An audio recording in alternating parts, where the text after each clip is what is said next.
बुध देव को बुद्धि का कारक कहा गया है, इंटेलिजेंसी का कारक कहा गया है। और अभी तक बुध अपनी नीच राशि मीन राशि में विराजमान थे, लेकिन अब बुध का राशि परिवर्तन हो चुका है 7 मई को। और बुध का ये राशि परिवर्तन आगे तुला राशि और वृश्चिक राशि के लोगों के लिए किस तरह के प्रभाव देंगे, चलिए जानते हैं विस्तार से। जय माता दी दोस्तों, आप सभी का स्वागत है हमारे YouTube चैनल अमृता एस्ट्रो में। और आज की इस वीडियो में मैं बात कर रही हूं बुध के होने वाले गोचर के प्रभाव के बारे में।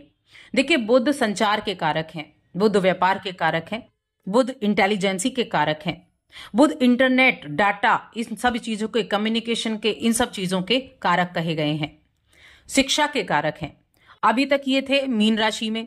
मीन राशि में इनके साथ राहु शनि शुक्र की युति थी, लेकिन अब 7 मई को इनका गोचर मेष राशि में हो चुका है। 7 मई से 23 मई तक ये मेष राशि में रहेंगे और इस मेष राशि में इनका गोचर कई तरह के बड़े प्रभाव देने वाला साबित भी होने वाला है। जिन चीजों में अभी कमी चल रही थी उन चीजों में सुधार होता हुआ दिखाई देगा, जिन चीजों के ये कारक हैं उन चीजों में सुधार होता हुआ दिखाई देगा। और बुध देखिए ऐसे प्लैनेट भी हैं जो जिस तरह के ग्रह के साथ बैठते हैं उसी की क्वालिटी अपनाकर वैसा रिजल्ट देते हैं। साथ में गुरु जब राशि बदलते हैं तो तभी से ही वो रिजल्ट देना शुरू कर देते हैं, क्योंकि उनका जो टाइम पीरियड होता है राशि बदलने का वो बहुत कम होता है। ये अभी 70 दिन तक मीन राशि में थे, इस बीच में ये मार्गी हुए, वक्री हुए, अस्त हुए, उदय हुए, ये इस तरह की स्थितियां थी। लेकिन अब महीने में 2 बार इनका राशि परिवर्तन होगा, तो इसका क्या प्रभाव होगा चलिए जानते हैं। आगे बढ़ने से पहले एक छोटा सा निवेदन है, चैनल पर आप पहली बार आए हैं, अभी तक चैनल को सब्सक्राइब नहीं किया है तो सब्सक्राइब कर लें। कुंडली दिखाना चाहते हैं तो स्क्रीन पर नंबर मिल जाएगा, वहां व्हाट्सएप पे मैसेज के थ्रू आप हमसे कांटेक्ट कर सकते हैं। तो सबसे पहले मैं यहां बात करूंगी तुला राशि के लोगों के लिए बुध के इस गोचर का प्रभाव क्या रहेगा इसके बारे में। तुला राशि की अगर हम बात करें तो मेष राशि में जो गोचर है वो आपकी कुंडली के हिसाब से 7वें भाव में होगा। ये चंद्र राशि पर आधारित है, चंद्र राशि पर आधारित है। और तुला राशि के 9वें और 12वें भाव के स्वामी बुध होते हैं। 7वें भाव में प्रवेश भाग्य भाव के स्वामी और 12वें भाव के स्वामी का किन किन चीजों को प्रभावित करने वाला है। ये समय आपके प्रेम जीवन को प्रभावित करेगा, वैवाहिक जीवन को प्रभावित करेगा, बिजनेस को प्रभावित करेगा, सिंगल जातकों को प्रभावित करेगा। किस तरह से? तो जो इस राशि के जातक सिंगल है ना अभी तक, उनके लिए जो अरेंज मैरिज करना चाहते हैं, अनुकूल साथी की तलाश कर रहे हैं, तो मैं कहूंगी उनकी ये तलाश पूरी हो सकती है। उनके लिए ये बहुत अच्छा समय रहेगा। साथ में वैवाहिक जीवन के लिए अच्छा है, बिजनेस पार्टनरशिप के लिए भी ये अच्छा है। ये समय आपके वैवाहिक जीवन को एक सुखद जीवन बनाकर देने वाला है। घूमना फिरना, ट्रेवल करना, दूर की यात्राएं करना और एक साथ ज्यादा से ज्यादा समय बिताना, अपने रिश्तों को मजबूत करना, इन सभी चीजों के लिए ये समय बहुत ही उत्तम साबित होने वाला है। आपकी पर्सनल लाइफ हो, आपकी प्रोफेशनल लाइफ हो, तो इन क्षेत्रों में आप रिश्तों में पहले से ज्यादा साफ साफ और आत्मविश्वास से बात कर पाएंगे। देखिए, बात करना जो है ना, जो संवाद है उसके कारक, वाणी के कारक बुध देव ही हैं। अभी जब ये नीच के थे ना तब वाणी पर सबसे ज्यादा इफेक्ट हुआ, और अब जब ये मेष राशि में आए, मेष राशि हालांकि इनकी मित्र राशि नहीं है, लेकिन फिर भी ये यहां बैठकर आपकी वाणी को उत्तम बनाएंगे।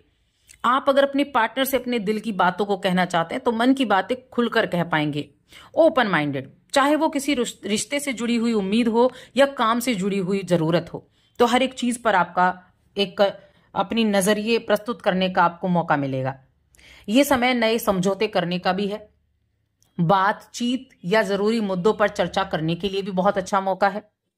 और कुछ ऐसी चीजें भी रहेंगी कि आप तकरार भी कर पाए, क्योंकि देखिए वाणी जब अच्छी हो तो व्यक्ति तर्क वितर्क के कारक भी तो हैं बुधदेव, तो तर्क वितर्क करने के लिए व्यक्ति हमेशा तैयार होता है। तो थोड़ा सा ध्यान रखें, जब आप रिश्तों पर बात करते हैं तो तकरार ना हो इसका ध्यान रखें, तकरार के कारण आप ना बने इसका ध्यान रखें। इसीलिए अगर आप या सामने वाला अपनी बात मनवाने पर ज्यादा जोर दे तो बात जो है बहस में बदल जाती है। तो संतुलन रखना है, समझदारी दिखानी है, अपनी बात रखें लेकिन सामने वाले की भी सुननी है, तभी तो रिश्तों में मिठास रहेगी। तो इस चीज का ध्यान रखना है। बाकी आपके पार्टनर की सेहत थोड़ी प्रभावित हो सकती है, पार्टनर की सेहत का ध्यान दें। लेकिन यहाँ जो मेष राशि का गोचर है ये तुला राशि के जातकों के लिए बिजनेस पार्टनरशिप के लिए बहुत अच्छा है। और ये 12वें घर के स्वामी भी हैं, तो 12वें घर के स्वामी हैं तो कागजी कार्यवाही थोड़ा ध्यान पूर्वक करें, औपचारिकताओं को ध्यान में रखें, पेपर्स वगैरह ध्यान से चेक कर लें। इसके साथ ही जो अपने घर से दूर रह रहे हैं, विदेशी कंपनियों में काम कर रहे हैं, उनके लिए ठीक ठाक रहेगा। थोड़ा सतर्कता बरतनी है पेपर्स के मामले में, कोई भी पेपर से जुड़ा हुआ काम हो उसके मामले में। और अपनी सेहत का ध्यान रखना है, अपने फिटनेस का। डेली रूटीन सप्तम भाव होता है, तो डेली रूटीन को जितना अच्छा करेंगे, अच्छा खान पान रखेंगे, एक्सरसाइज वगैरह करेंगे तो ज्यादा अच्छा रहेगा। यानी अपने रूटीन को अगर आपने सही रखा तो फिर हेल्थ संबंधी प्रॉब्लम नहीं होगी। तो फिटनेस का, सेहत का थोड़ा ध्यान रखें, क्योंकि 7वें पर है और आपकी राशि पर दृष्टि डालेंगे तो क्या होगा, आपकी राशि पर या आपकी लग्न पर दृष्टि डालेगी। तो इसलिए जितना अधिक जीवन शैली को संतुलित कर पाएंगे, संतुलित आहार ले पाएंगे, उतना ज्यादा आप इस समय में अच्छे रिजल्ट पाएंगे। उपाय क्या करने हैं? उपाय के लिए आप गणेश जी की आराधना करें, उनको दुर्वा अर्पित करें, और अपने घर में बेडरूम में कोई ऐसा इंडोर प्लांट्स लगा कर रखें जिसकी आप देख रेख कर सकें। अब जानते हैं हम वृश्चिक राशि के बारे में।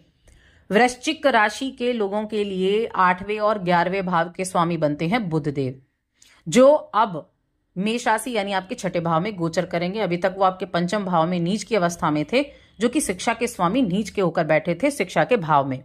अब 6ठे मेष राशि के लिए अब कहाँ 6ठे भाव में आ गए। तो ये गोचर क्या करेगा? सबसे पहले तो हेल्थ का थोड़ा ध्यान रखना है, क्योंकि आप ही की राशि है मेष राशि। मेष राशि मंगल की ही दूसरी राशि है, आपकी राशि के स्वामी भी मंगल देव हैं। थोड़ा सा बस सेहत का ध्यान रखना है, जैसे कुछ पेट संबंधी दिक्कत हो गई, लीवर संबंधी दिक्कत हो गई, स्टोन वगैरह है, या स्किन संबंधी दिक्कत हो गई, तो थोड़ा सा उसमें ध्यान रखना है। इसके अलावा रिजल्ट क्या क्या मिलने वाले हैं? आप अपने काम और अपनी लाइफस्टाइल को बेहतर बनाने के बारे में सोचेंगे।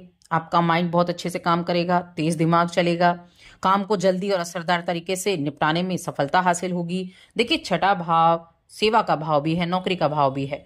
ऑफिस या काम की जगह पर वृश्चिक राशि वालों को बातचीत सीधी और नतीजे पर फोकस करने वाली होगी, यानी कि सीधी बात कहेंगे, नो बकवास, सीधी बात, ये वाली चीजें रहेंगी। आप काम को लेकर ज्यादा सजग रहेंगे, एक्टिव रहेंगे, अपने काम को सही समय पर पूरा कर पाएंगे, जिससे आपके बहुत सारे जो टास्क हैं समय पर पूरे हो जाएंगे। समय का ध्यान रखना ये सबसे ज्यादा इंपॉर्टेंट आपके लिए रहेगा। इस दौरान आप कभी कभी दूसरों पर या खुद पर जरूरत से ज्यादा दबाव भी डाल सकते हैं, काम का प्रेशर भी ले सकते हैं। तो बिना सोचे समझे एक काम जरूर करें, किसी पर गलती से कमेंट ना करें, जजमेंट पास ना करें बिना सोचे समझे, ये आपके लिए नुकसानदायक रहेगा। थोड़ा संयम रखना है। कई बार होता है ना कि हम जजमेंट पहले ही पास कर देते हैं बिना सामने वाले को जाने या उसकी बात को समझे, तो इसका ध्यान रखें। साथ में बस सेहत का ध्यान, और काम की ज्यादा टेंशन ना ले। काम की ज्यादा टेंशन लेंगे तो थकावट हो जाएगी, इसका ध्यान रखेंगे। बाकी चीजें बहुत ज्यादा चीजें ठीक भी रहेंगी। आप कोई फाइनेंशियली निर्णय ले सकते हैं। किसी को पैसे भी उधार ना दें, क्योंकि अगर आप किसी को कर्जा देते हैं ना, तो वो भी आपके लिए वापस आने के चांसेस बहुत कम बनेंगे। तो थोड़ा सा बस इसका ध्यान रखना है। ईमानदार रहें, जितनी ईमानदारी से अपने काम पर फोकस करेंगे उतना ज्यादा अच्छा रहेगा। 12वें भाव पर यहां से दृष्टि बुध की जाएगी। 12वां भाव खर्चों का है, तो थोड़े खर्चे आपके बढ़ सकते हैं। कामकाज के सिलसिले में खर्चे हो सकते हैं, किसी बीमारी को ठीक करने में खर्चे हो सकते हैं। तो उपाय जरूर करें। क्या उपाय करना है? या तो गाय को चारा डालें, पहला उपाय, या फिर एक उपाय आप कर सकते हैं। देखिए अपने काम के प्रेशर को कम करें, प्राणायाम करें, गहरी सांसों का अभ्यास करें, ये भी आपके लिए बहुत अच्छा है। तो बस आज की इस वीडियो में इतना ही। वीडियो कैसी लगी हमें कमेंट करके जरूर बताएं।